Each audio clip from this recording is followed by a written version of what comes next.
주님께서 여러분과 함께 요한이 전한 거룩한 복음입니다. 6장 52절에서 59절까지의 말씀입니다. 저 사람이 어떻게 자기 살을 우리에게 먹으라고 줄 수 있단 말인가 하며 유다인들 사이에 말다툼이 벌어졌다. 예수님께서 그들에게 이르셨다. 내가 진실로 진실로 너희에게 말한다. 너희가 사람의 아들의 살을 먹지 않고 그의 피를 마시지 않으면 너희는 생명을 얻지 못한다. 그러나 내 살을 먹고 내 피를 마시는 사람은 영원한 생명을 얻고 나도 마지막 날에 그를 다시 살릴 것이다. 내 살은 참된 양식이고 내 피는 참된 음료다. 내 살을 먹고 내 피를 마시는 사람은 내 안에 머무르고 나도 그 사람 안에 머무른다. 살아계신 아버지께서 나를 보내셨고 내가 아버지로 말미암아 사는 것과 같이 나를 먹는 사람도 나로 말미암아 살 것이다. 이것이 하늘에서 내려온 빵이다. 너희 조상들이 먹고도 죽은 것과는 달리 이 빵을 먹는 사람은 영원히 살 것이다. 이는 예수님께서 가파르나움 회당에서 가르치실 때에 하신 말씀이다. 주님의 말씀입니다.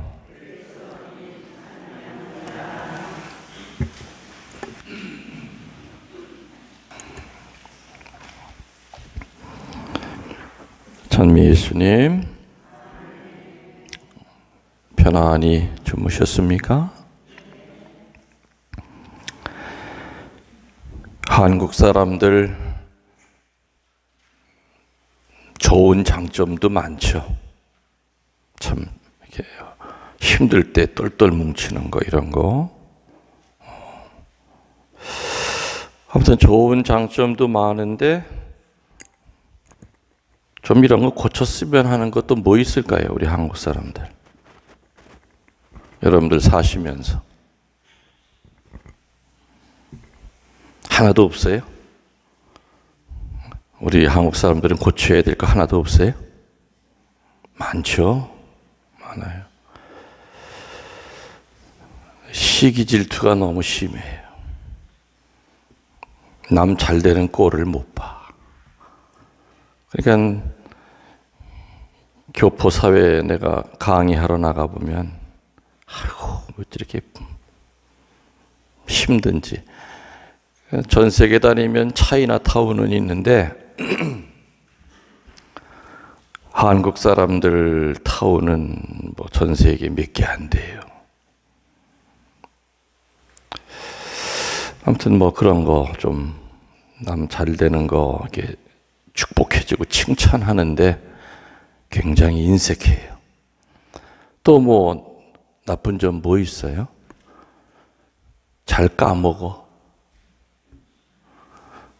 돈을 까먹는다는 게 아니라 너무 쉽게 잊어버려요. 너무 쉽게. 어떤 거는 잊어야 되는 것도 있지만은 앞으로 더 나은 삶을 위해서 절대 잊어서는 안 되는 것들도 있는데 그런 걸 너무 쉽게 잊어요. 누군가가 사회에 큰 죄를 짓고 나오면은 잊지 말아야죠, 그 사람. 근데 몇 년 지나고 나면 그 사람 다시 버젓이 활동해요. 정치하는 사람이든 뭐든. 그리고 그 사람이 옛날에 어떤 짓 했는지 기억도 못 해요. 어떻게 보면 관용이 큰 거. 근데 그거는 관용과는, 용서와는 다른 개념이죠.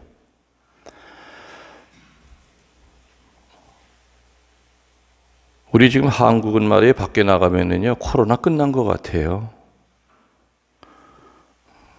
내가 며칠 전에도 손님들이 와서 이 명함 그 저수지 거기 뭐 커피숍을 한번 갔어요.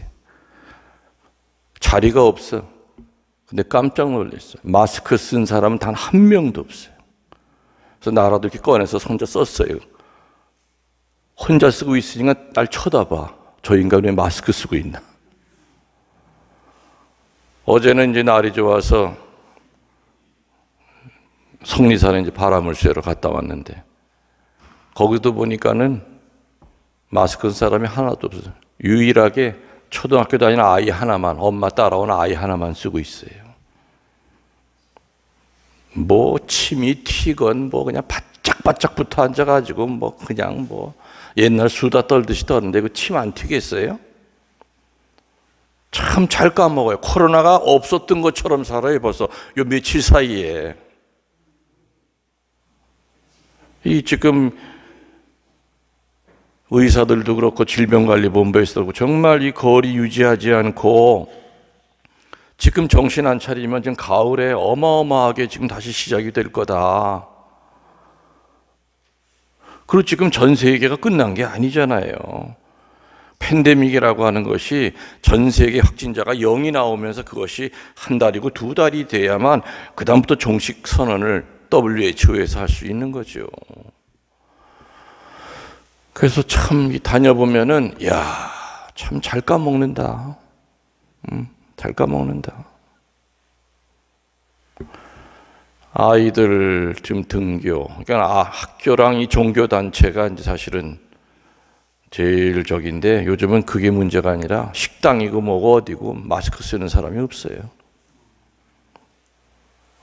이런 거나 참 나쁜, 이런 건 잊으면 안 돼요. 맞죠? 너무 쉽게 잘 잃어버려요. 그래서 우리 이런 것도 어떻게 보면은 종교인들이 좀 선도를 해야 되지 않느냐. 그래서 어떤 자리에 가더라도 답답하더라도 항상 마스크 끼고 어디 가더라도 하여튼 내가 어저께인가 그저께는 좀 산성에 밥을 먹으러 갔는데 물론 그 안에도 마스크 낀 사람 하나도 없지. 물론 밥이 나오면 마스크 끼고 먹을 수는 없잖아요. 뭐 이게 뚫기 전에는. 근데 들어가는 입구에 손 닦는 그 소독약이고 있는데 하는 사람 하나도 없어. 그러니까 코로나가 없는 것처럼 돼버렸다니까요. 지금 이 의식들이 벌써 그 며칠 사이에 골프장이고 뭐고 사람이 미어 터지잖아요, 지금. 식당이고 다시 뭐 관광지고 뭐고. 이럴 때 정말 우리가 조심해야 될 때다. 제 생각이 틀린 거 아니죠? 네, 정말 조심해야 돼요. 이러다 또 일 당하면은 얼마나 망신스러워요. 지금 전 세계가 지금 한국을 이렇게 칭찬해주고 있는데 다시 또 그냥 확 일어나고 그러면은 그저 한국의 유명한 수학자들, 통계학자들이 지금 그 공식을 만들었지 않습니까? 만일에 이 사회적인 간격이 무너져 버리면 아주 날짜까지 정했어요. 10월 5일 날 4,000명이 나온대요. 그저 건대 수학가, 교수들, 통계학자들이. 근데 그 사람들이 이제 그 얘기한 게 거의 다 맞았대요. 3월 며칠 날, 뭐 4월 며칠 날 이게 전부 다 거의 맞았더래요. 하버드 대학의 그 유명한 통계학자들, 노벨상 받은 사람들도 거의 비슷하게 얘기를 해요. 그러니까 우리 신자들 어디 그냥 사적인 자리에 가셔서 정말 항상 조심하셔야 돼요. 예? 네, 조심하셔야 돼요.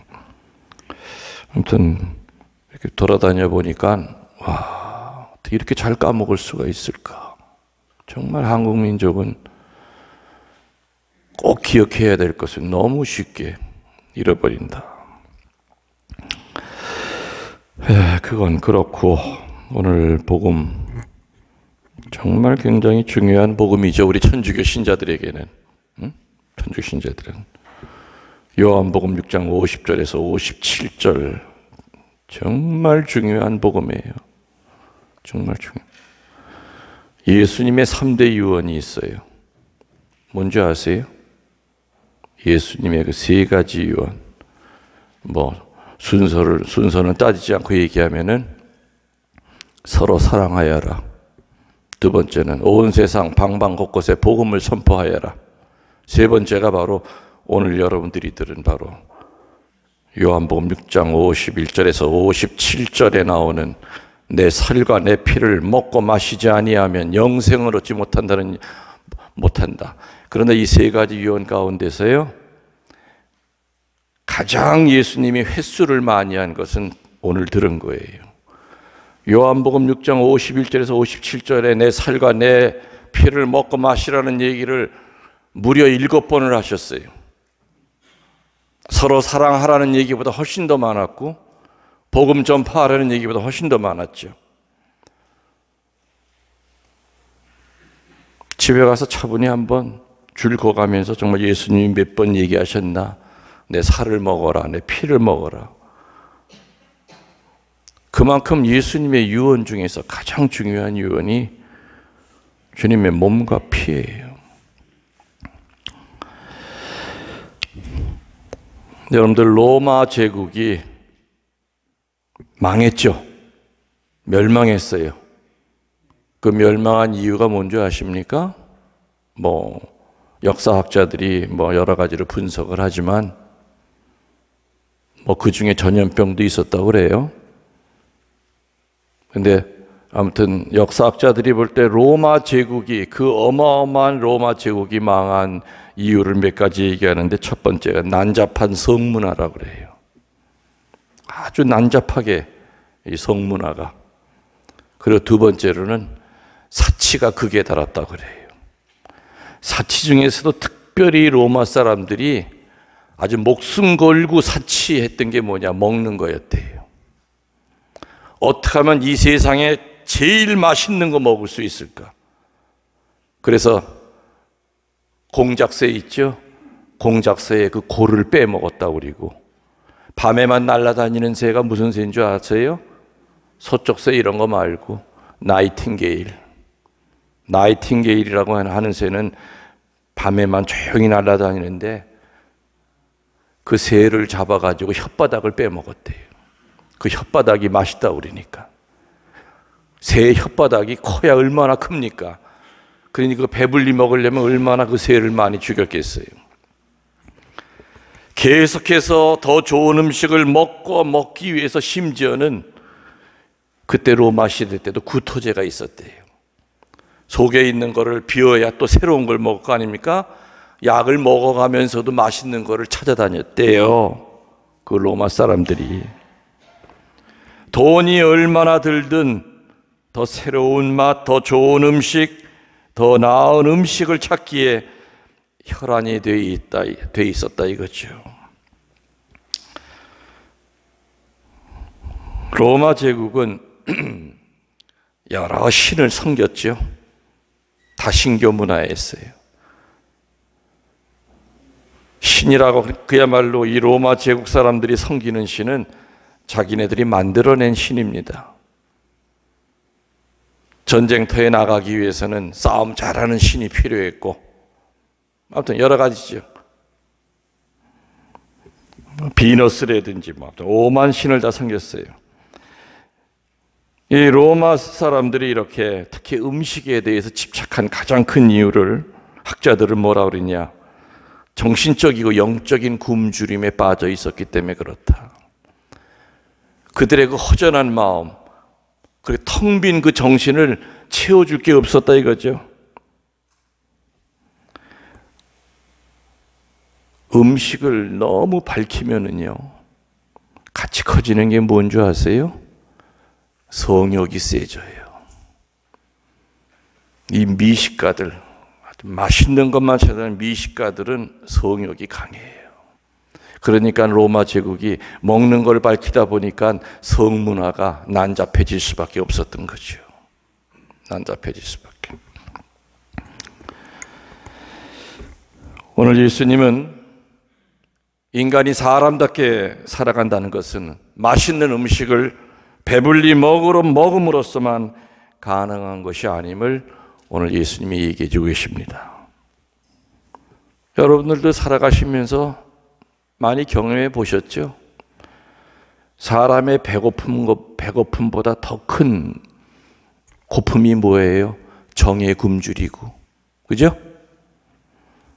정신적인 굶주림이 사실은 더 배고픈 거예요. 요즘 어디만 나가면 맨 식당이고 얼마나 좋은 음식들 많아요. 그렇다고 그 사람이 하루 세 끼를 맛있는 것만 찾아다닌다고 그래가지고 행복합니까? 아니에요. 주변에 사람이 아무도 없어. 사람에 대한 정이 그립고, 나 죽고 난 다음에 울어줄 사람이 가만히 뒤돌아보니까 없는 것 같아.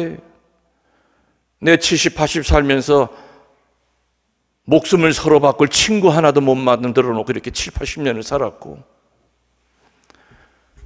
정에 굶주릴 때는, 배고팠을 때 느끼는 그 굶주림과는 비교가 안 될 정도로 무서운 거죠. 무서운 거예요. 그래서 하느님은 우리 마음속에 어느 누구에게나 숨겨놓으신 것이 하나 있어요. 어느 누구에게나 마음속에 꼭 숨겨놓은 게 하나 있어요. 그게 뭔지 아십니까? 하느님에 대한 그리움이에요. 음식 가지고는 채워지질 않고, 물건 가지고는 채워지지 않고, 놀이 가지고는 채워지지 않는 그 갈망, 그 갈망의 내용은 하느님에 대한 갈망을 어느 누구에게나 마음속에 숨겨놓으셨어요. 당신이 아니고는 채워줄 수 없는 굶주림 같은 그 갈망을 어느 인간에게나 세상 태어날 때부터, 그래서 인간은 본능적으로 하느님을 찾게끔 되어 있어요. 이 속에 숨겨져 있기 때문에. 근데 어둠이, 마귀가 그 하느님을 못 찾게 할 때가 많죠. 그 하느님에 대한 갈증은 세상의 음식이나 세상에서 누릴 수 있는 어떠한 욕망으로도 그 갈증은 채울 수가 없다는 겁니다. 오늘 하느님이 주시는 영원한 삶을 통해서만 채울 수 있다는 것을 오늘 예수님께서는 거듭 강조하고 계시죠. 영원한 삶을 찾는 방법은 종교마다 다양합니다. 개신교 쪽에서 영원한 삶을 찾는 방법이 다르고, 우리 천주교 쪽에서 영원한 삶을 찾는 방법이 달라요.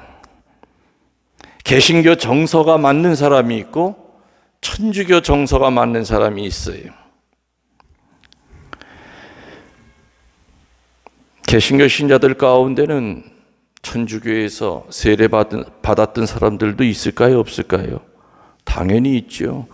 반대로 우리 천주교에는 개신교 다니다가 개종한 사람이 있을까요? 없을까요? 당연히 있어요. 천주교에서 있다 개신교로 개종한 사람들의 많은 경우는 말씀에 대한 갈증 때문에 가요.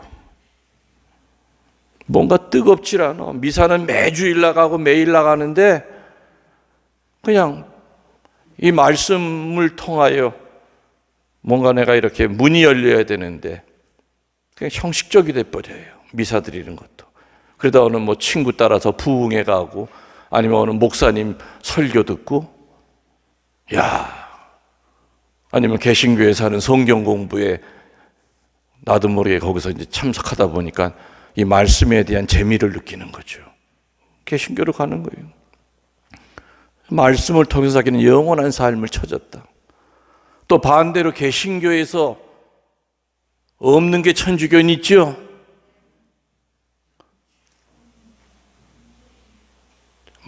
찾다 보니까 없어. 내가 있는 개신교에선.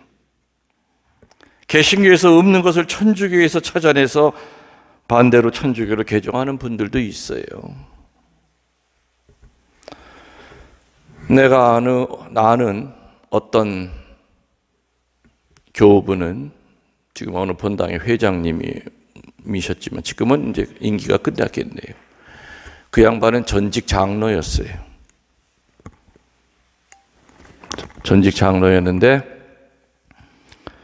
그 양반이 천주교로 개종하게 된 동기가 오늘 바로 여러분들이 들은 요한복음 6장 50절에서 57절, 이거를 보고 자기는 충격을 받았대요.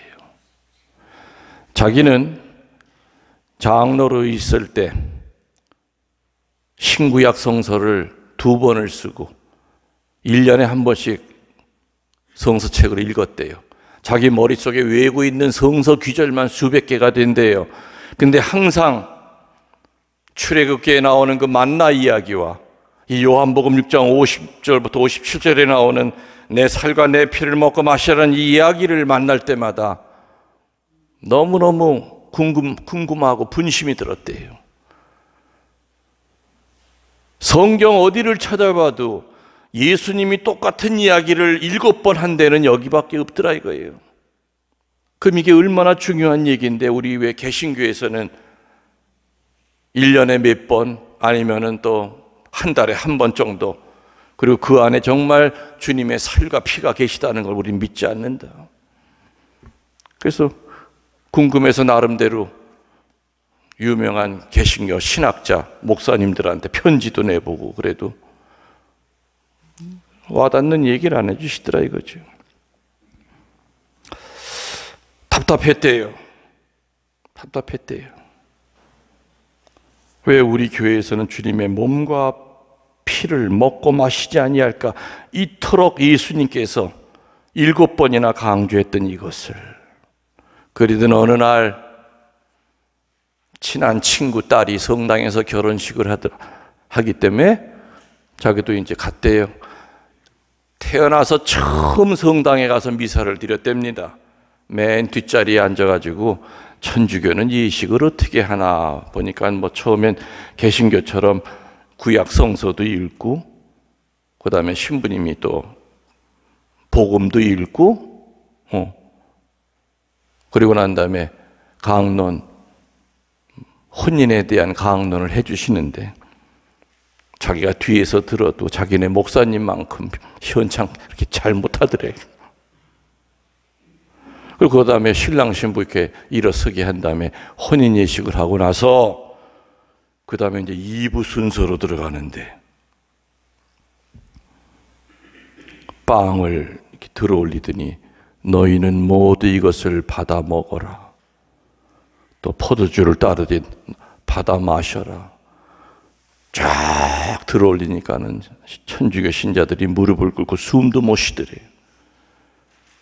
또 그 신부님 양옆에서는 복사하는 아이가 종도 그냥 띵 분위기까지 탁 잡더래요. 이 장로는 충격을 받은 거죠. 내가 이제껏 이단이라고 믿었던 마리아 섬기는 교회라고 믿었던 천주교에서는 주님의 몸과 피를 먹고 마시면서 예수님의 유언을 지키는구나. 그러면 천주교에 대해서 아는 게 하나도 없으니 천주교 교리를 한번 좀 배워보자. 처음에 그 장로님은 개종하려고 교리반에 들어간 게 아니래요. 알고 싶어서.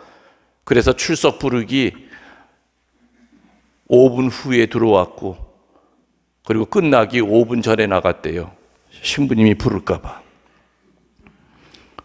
근데 교리가 진행이 될수록 이야, 내가 천주교에 대해서 얼마나 무식했던가.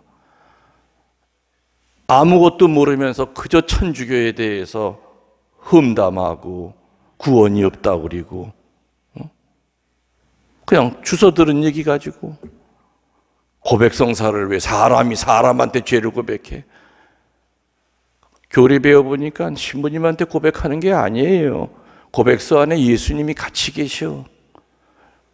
예수님이 사지의 입을 통해서 네 죄 사함 받았다고 하는 것을 귀에 확실히 알려주는 거예요. 하나하나 궁금했던 것이 해결이 되니까 그래, 내 더 늦기 전에 나 천주교를 가련다. 집안 식구들 다 불러놓고 뭐 4대째 내려오는 장로교 집안이래요. 어차피 가려면 우리 같이 해야 된다. 종교가 나눠지면 안 된다.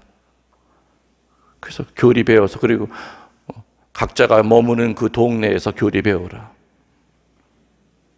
세례만큼 우리 같이 받자.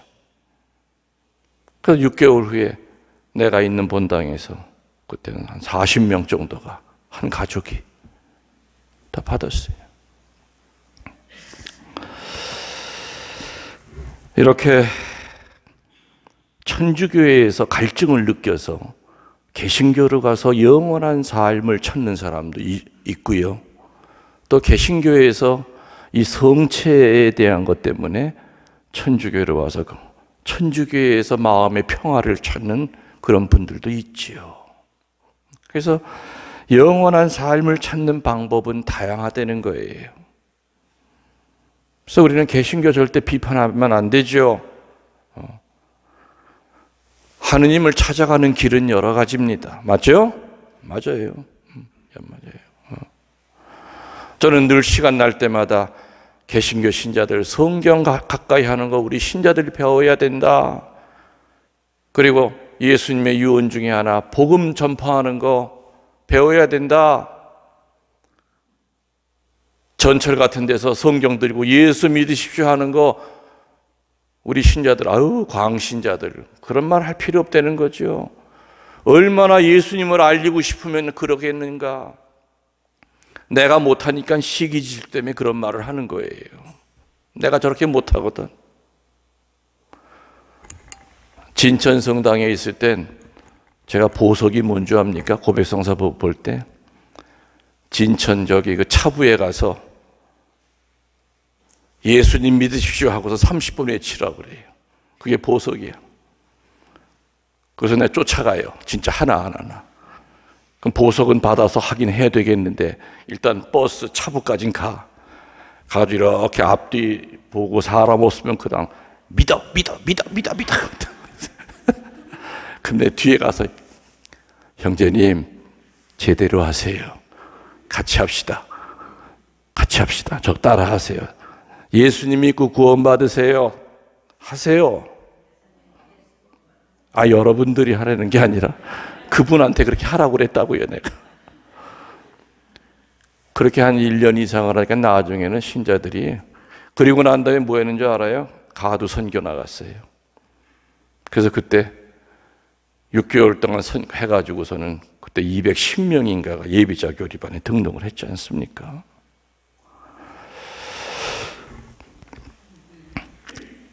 세상 맛난 음식 가지고는 우리의 영적이고 정신적인 이 허기를 채울 수가 없어요. 그래서 하느님은 우리 안에 당신을 갈망하는 그 보물을 숨겨놓으셨다고 그랬죠. 그 영원한 삶을. 그래서 우리는 어떤 방법으로든지 찾아야 돼요. 우리 천주교 신자들은 성체가 없으면 얼마나 힘이 드는지 아셨죠? 이번에 2달 동안 겪어보셨죠? 성체 없이 산다는 것이, 그전에 늘 매일 미사 가면 당연히 영할 줄 알았던 그 성체가 하루아침에 눈에 보이지 않는 이 작은 괴물 때문에 영할 수가 없었던 거예요. 천주교 신자들에게 성체는 생명과도 같아요. 성당에 불이 나면 사제는 제일 먼저 이 감실 안에 계신 성체를 구하러 들어가야 돼요. 그래서 실제로 역사적으로 성체 구하러 들어갔다 불에 타 죽은 신부님들도 많아요. 저도 사제로 한평생 살면서 성체에 대한 얼마나 많은 기적과 신비를 체험했는지 몰라요. 우리 천주교 신자들에게는 예수님이 얘기하신 내 살과 내 피를 먹고 마시라고 하는, 어떻게 보면은 고속도로처럼 천국으로 바로 통하는 주님의 성체가 있다는 거, 그리고 성체를 영할 수 있는 교우로 살아간다는 거 하느님께 깊이 감사드립시다. 아멘.